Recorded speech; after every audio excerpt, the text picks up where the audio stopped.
हाय इकडं बघू शकता माय लेकीची म्हणजे माईची आंघोळ झाली, लेक उठली झोपेतून उठवलं कारण की तिचा होता पहिला पेपर. म्हणजे हा ब्लॉग आहे कालचा, पण काल काढायला टाइम भेटला नाही म्हणजे टाकायला. तर चला इकडं मस्त आंघोळ वगैरे झाली आणि टॅरेसवर थोडंसं उन्हाला थांबले. म्हटलं बघा थांबूया टॅरेसवर. असा व्ह्यू होता, कालचे कपडे बाहेरच होते. मग पोरीला अभ्यासाला बसवलं, म्हटलं टॅरेसवर बसून अभ्यास कर, पेपर आहे.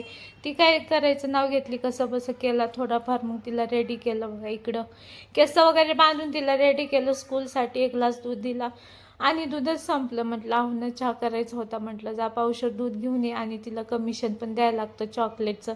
मग चॉकलेट वगैरे दिलं, तिला पाठवून दिलं स्कूलमध्ये आणि आले चपात्या लाटाय.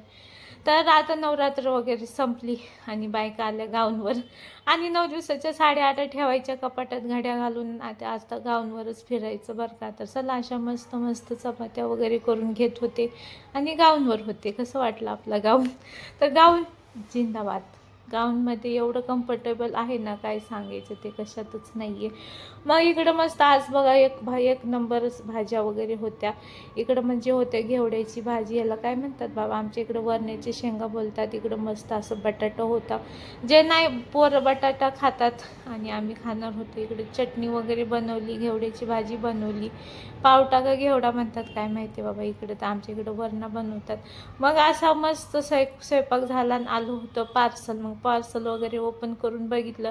तर चला तुम्हाला दाखवते काय मागवलेलं आहे. तर दिवाळीला आहे, तर दिवाळीसाठी स्पेशल. आता आपली दिवाळी जोरात असते माहिती आहे का, तुम्हाला काय सांगायचं. आतापासूनच दिवाळीची शॉपिंग तयार केली मी आणि मागवल्या होत्या लाईटी. चला तुम्हाला दाखवते काय मागवलंय. म्हटलं पहिलं चेक करूया चांगलं आहे की नाही. तर तुम्हाला दाखवते मी मागवले आहेत लाईटी आणि दिवाळीच्या लाईटी. वाव एकच नंबर. तर चला तुम्हाला दाखवते कशा आहेत आपल्या लाईटी. हे बघा, OMG एकच नंबर, कसल्या भारी दिसत होता ना.